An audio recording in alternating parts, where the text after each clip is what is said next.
Pela filosofia do Ho'oponopono, nós somos 100% responsáveis por tudo que está na nossa vida. Meu nome é Carmen Lúcia Bretas, eu sou escritora e uma buscadora do autoconhecimento e da espiritualidade. E antes de darmos prosseguimento à nossa leitura aqui do livro Limite Zero, eu peço a você que se inscreva no meu canal, que comente, compartilhe, deixe seu like. E eu limpo em mim todas as memórias com todas as pessoas que irão assistir esse vídeo. E vamos continuar com a leitura. A nossa primeira conversa. Todos os homens consideram os limites do seu campo de visão como limites do mundo. Arthur Schopenhauer. Finalmente falei pela primeira vez com o Dr. Hugh Lane em 21 de outubro de 2005. Seu nome completo é Dr. Hyamakala Hugh Lane, mas ele me pediu que eu chamasse de E. Isso mesmo, como a letra do alfabeto. Ok? Isto eu consigo fazer. E eu provavelmente passamos uma hora conversando no nosso primeiro telefonema. Pedi a ele que me contasse toda a história do seu trabalho como terapeuta.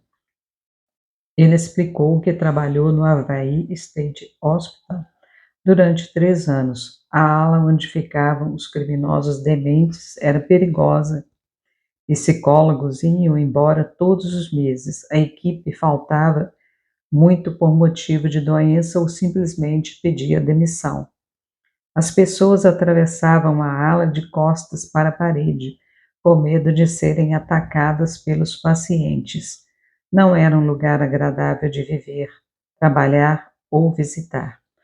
O Dr. Hugh Lane, ou E, me disse que nunca esteve profissionalmente com nenhum dos pacientes, nunca deu consultas. Ele concordou em examinar as fichas deles.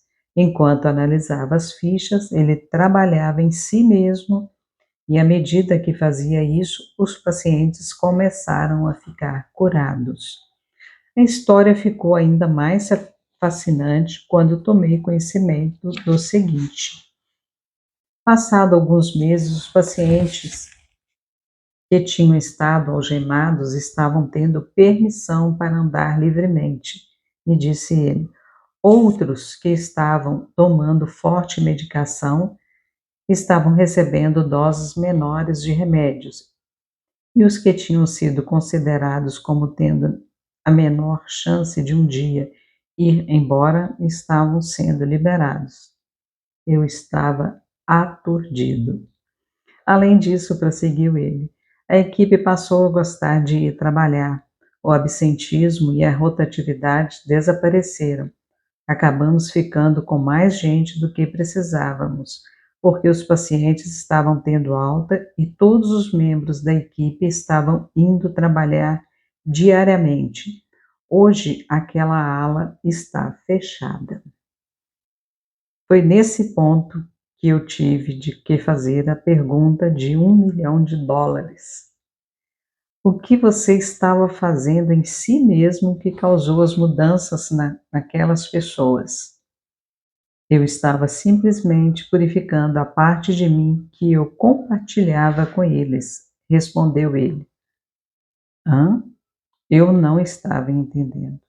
O Dr. Hugh Lane explicou que a total responsabilidade pela nossa vida significa que tudo na nossa vida, pelo simples fato de estar na nossa vida, é nossa responsabilidade.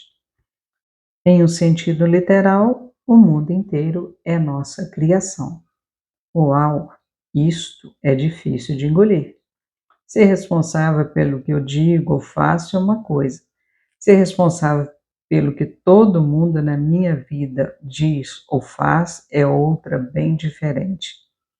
No entanto, a verdade é a seguinte: se você assumir uma completa responsabilidade pela sua vida, tudo que você vir, ouvir, provar, tocar ou de alguma maneira experimentar é sua responsabilidade porque está na sua vida.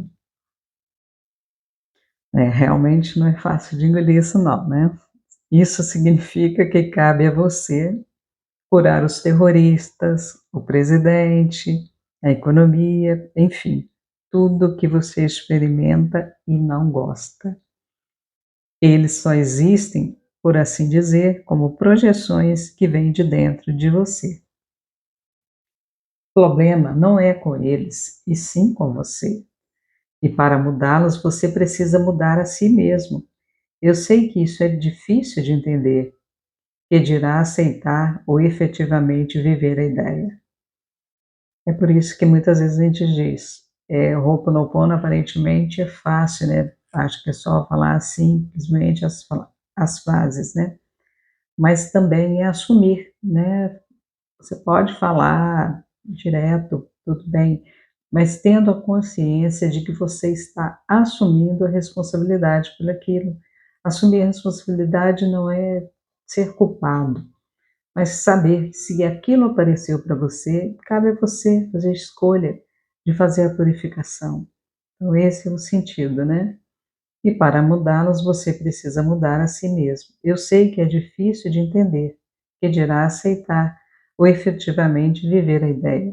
A culpa é bem mais fácil do que a total responsabilidade. Mas, enquanto eu falava com o Dr. Hewlett, comecei a compreender que a cura, para ele e no Ho'oponopono, significa amar a si mesmo. Se você quer melhorar a sua vida, você precisa curar a sua vida. Se você quer curar uma pessoa, até mesmo um criminoso que sofre de uma doença mental, você o faz curando a si mesmo. Perguntei ao Dr. Hewlett como ele curava a si mesmo. O que ele fez exatamente quando examinou a ficha daqueles pacientes? Eu apenas fiquei repetindo sem parar: sinto muito e eu te amo, explicou ele. Só isso, só isso. Acontece que amar a si é a melhor maneira de você se aprimorar. E à medida que se aprimora, você melhora o mundo. Enquanto o Dr. Hewlett, ou E, trabalhava no hospital, ele entregava para a divindade qualquer coisa que aparecesse nele e pedia para que ela fosse libertada. Ele sempre confiava e sempre funcionava. O Dr. Hewlett perguntava a si mesmo: o que está acontecendo em mim para que eu cause esse problema? E como posso corrigir esse problema em mim? Aparentemente, esse método de curar de dentro para fora é é o chamado de Ho'oponopono da identidade própria. Parece haver uma versão mais antiga do Ho'oponopono que era fortemente influenciada pelos missionários do Havaí.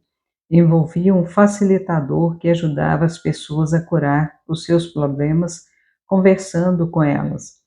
Quando surgia Quando conseguiam cortar os laços de um problema, este desaparecia, mas o Ho'oponopono da identidade própria não precisava de um facilitador. Tudo é feito dentro de nós mesmos. Eu estava curioso e sabia que, com o tempo, iria entender melhor o que ele estava dizendo. O Dr. Hewlett ainda não tem nenhum material sobre o seu processo. Ofereci-lhe para ajudar a escrever um livro, mas ele não pareceu interessado. Existe disponível um antigo vídeo, o qual eu encomendei. Ele também me disse para ler The User Illusion. Como sou viciado em livros, imediatamente entrei na internet e encomendei o livro na Amazon. Quando cheguei, eu o devorei. O livro argumenta que a nossa mente consciente não tem a menor ideia do que está acontecendo. O fato é que a cada segundo milhões de informações invadem os nossos sentidos. No entanto, a nossa consciência processa apenas talvez 40 informações por segundo, no máximo. Milhões e milhões de informações são condensadas em uma experiência consciente que não contém praticamente nenhuma informação. De acordo com o que eu entendi, Dr. Hewlett dizer, como não temos uma verdadeira consciência do que está acontecendo em qualquer momento considerado, tudo o que podemos fazer é nos resignar e confiar. Tudo consiste em ter 100% de responsabilidade por tudo na nossa vida. Absolutamente tudo. Ele diz que o seu trabalho envolve a purificação de si mesmo. Só isso. Enquanto ele se purifica, o mesmo acontece com o mundo, porque ele é o mundo. Tudo fora dele é uma projeção e uma ilusão. Embora parte disso tenha soado como psicologia junguiana, no sentido de que as coisas externas que vemos são o lado da sombra da nossa própria vida, o que o Dr. Hewlett parecia descrever estava além de tudo isso.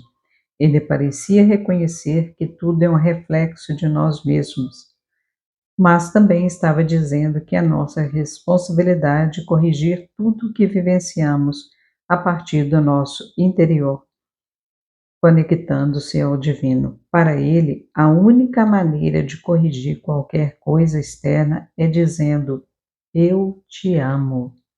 Para a divindade, o que poderia ser descrito como Deus, vida, universo ou quaisquer outros termos para esse poder superior coletivo. Ufa, essa foi uma conversa e tanto. O Dr. Hewlett não tinha a menor ideia de quem eu era, mas estava me concedendo uma grande parte de seu tempo. Ele também estava me deixando confuso. O Dr. Hewlett tem quase 70 anos de idade e é provavelmente um guru para alguns e uma pessoa excêntrica para outros.